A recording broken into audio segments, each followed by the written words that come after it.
So hello everyone, welcome to Eclore, the platform where students could enhance their learning with the high quality videos with their simplified notes. And if you're looking to understand more such concepts, you could subscribe to our YouTube channel. So today we will discuss perfect competition. So this is one kind of market structure.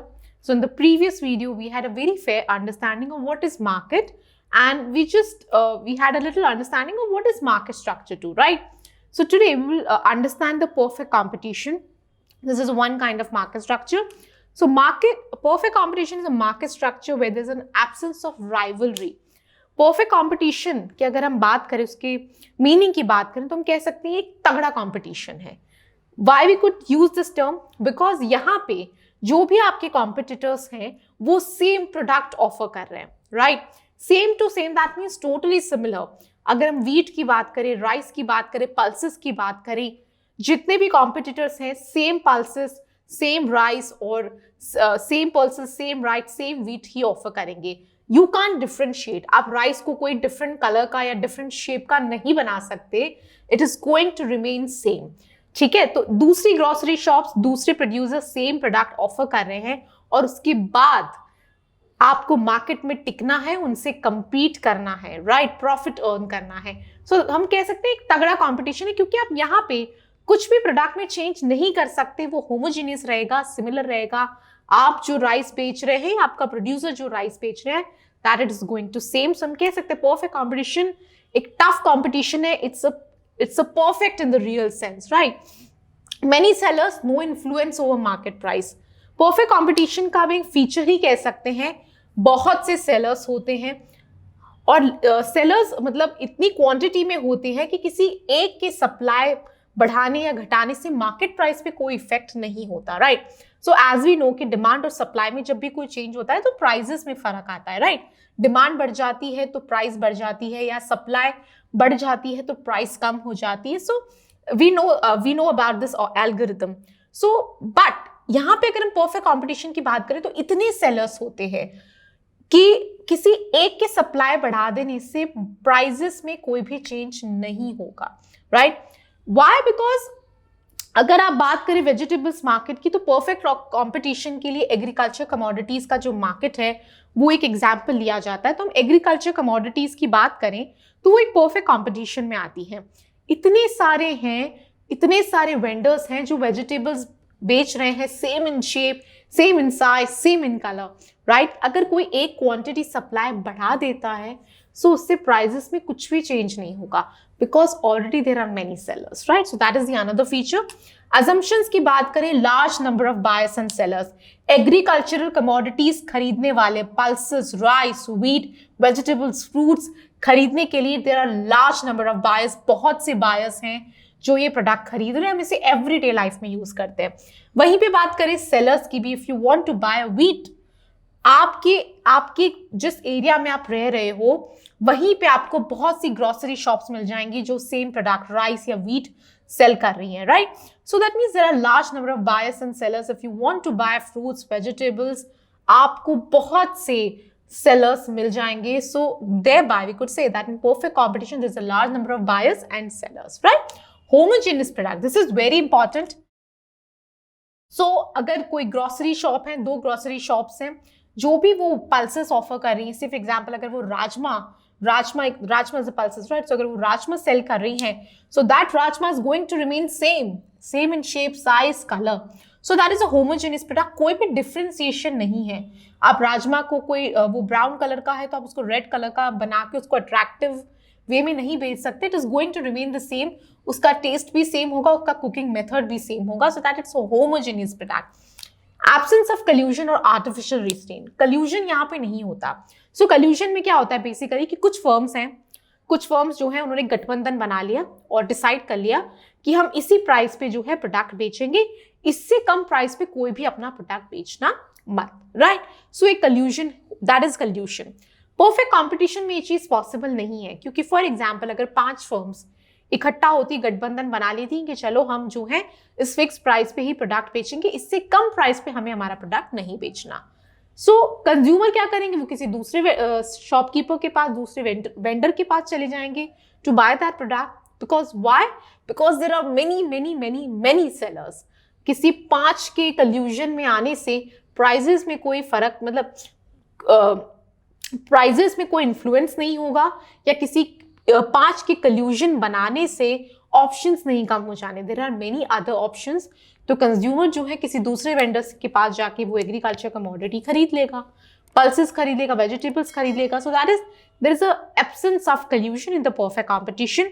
No artificial restraint, that means यहाँ पे government का कोई इतना interference नहीं है in the form of tariff वगैरह लगाना या सब्सिडीज ऑफर करना। सो इस टाइप का रिस्ट्रेन भी यहाँ पे परफेक्ट कॉम्पिटिशन में नहीं है। Perfect mobility of a factors of production. Now, what does it mean when we say perfect mobility? अगर हम perfect competition की बात करें तो say for example, अगर कोई ग्रोसरी शॉप है, वो ग्रोसरी शॉप है, वो पल्सेस, राइस, व्हीट सब कुछ सेल कर रही है, राइट? अगर उनको अपना सप्लाई बढ़ाना है, उनको लग रहा है मार्केट में डिमांड है, काफी सप्लाई बढ़ाना है, तो वो थोड़ा कैपिटल इन्वेस्ट करके सप्लाई को इंक्रीज कर सकते हैं, राइट?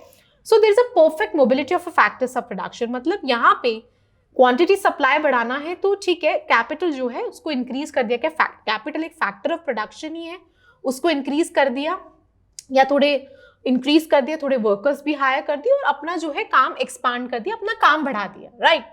बट वहीं पे ये सिर्फ परफेक्ट कॉम्पिटिशन में है। फॉर एग्जाम्पल अगर हम बात करें मोनोपोली की, monopoly we will discuss in the later session. But अगर हम बात करें तो मोनोपोली में क्या होता है, एक ही सेलर होता है जो अपने प्रोडक्ट्स मार्केट में बेच रहा होता है। सो मोनोपोली में एक ही सेलर होता है। So there is one organisation called coal India. So coal India कैसी है कि कोल इंडिया जो है ऑफ कोर्स ये हम कह सकते हैं कि kind of a monopoly, because 80% जो है मार्केट शेयर कोल इंडिया के पास है। तो 1973 में क्या हुआ था कि कोल इंडिया को नेशनलाइज कर दिया था गवर्नमेंट ने। उसका मतलब ये है कि कोल इंडिया के पास ही ये राइट्स थे कि वो कोल माइनिंग कर सकती थी और कोल मार्केट में बेच सकती थी। कोई भी प्राइवेट प्लेयर्स को ये चीज करना अलाउड नहीं था। Private players were not allowed in this particular industry, right? So यहाँ पे क्या था कि जो भी मटेरियल है, जो भी रिसोर्सेस है, उसका एक्सेस सिर्फ कोल इंडिया के पास था। All right, so that is इसलिए कोल इंडिया की मोनोपोली होगी, एक ही सेलर था कोल इंडिया का। बट यहाँ पे अगर हम परफेक्ट कंपटीशन की बात करें तो यहाँ पे ऐसा कोई स्पेशल एक्सेस रिसोर्सेस का नहीं है। ऐसा नहीं है कि वो 5 सब्जी वाले ही रिसोर्सेस को एक्सेस कर सकेंगे, सब्जियां जो हैं फार्मर्स से खरीद के बेच सकेंगे। No, this a perfect mobility of factors of production. अगर कोई भी वेंडर है, उसको अपना सप्लाई बढ़ाना है, वो कैपिटल ज्यादा इन्वेस्ट करके बढ़ा सकता है। So there is a perfect mobility of factors of production. कोई भी टाइप का रिस्ट्रिक्शन या जो भी फैक्टर मार्केट है वो मोनोपोलाइज्ड नहीं है। यहाँ पे क्या था कि कोल इंडिया ही कोल माइनिंग करके कोल प्रोडक्ट बेच सकता है और अदर फर्म्स को ये एक्सेस ही नहीं था, right? But in the perfect competition सभी जितने भी सेलर्स हैं, they have access to raw materials, they have access to resources. अगर वो इंक्रीज डिक्रीज कुछ भी करना चाहें, they are easy to do, they are allowed to do so, right? Profit maximisation. Now perfect competition में जो है, जो गोल होता है वेंडर्स का, सेलर्स का, वो होता है प्रॉफिट मैक्सिमाइजेशन। अब आप सोचेंगे कि ऑफ कोर्स सभी फर्म का ये तो प्रॉफिट मैक्सिमाइजेशन ही होता है। हर एक बिजनेस इसलिए ही एस्टैब्लिश्ड होता है कि वो ज्यादा से ज्यादा प्रॉफिट कमा सके, but that's not the case. हम कह सकते हैं कि कोई भी बिजनेस के 2 ऑब्जेक्टिव्स हो सकते हैं। एक होता है प्रॉफिट मैक्सिमाइजेशन और उसके अलावा होता है सेल्स रेवेन्यू मैक्सिमाइजेशन और सेल्स मैक्सिमाइजेशन, राइट? नाउ अगर हम बात करें सेल्स मैक्सिमाइजेशन की, तो यहां पे ये होता है कि प्रोड्यूसर ऐसा सोचता है कि कम प्राइस पे ही प्रोडक्ट, प्राइस कम कर दी जाए, सप्लाई में कुछ चेंजेस करके वो प्राइस को कम करने की कोशिश करते हैं और उस कम प्राइस पे ज्यादा से ज्यादा लोगों को अपना प्रोडक्ट्स बेचते हैं। सो वो गोल हो गया सेल्स मैक्सिमाइजेशन का।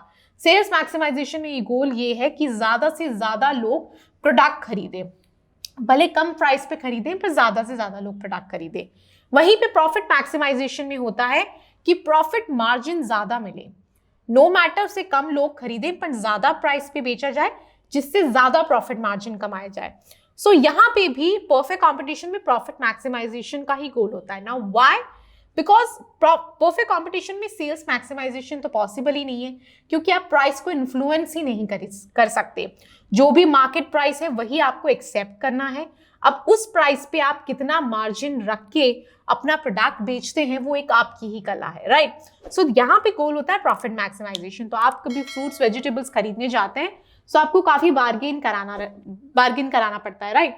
सो why you have to bargain this with vegetable vendors, क्योंकि वो ज्यादा से ज्यादा प्राइस लेने की कोशिश करते हैं, बिकॉज उनका गोल ही ये है कि वो अपना प्रॉफिट मैक्सिमाइज करे, राइट।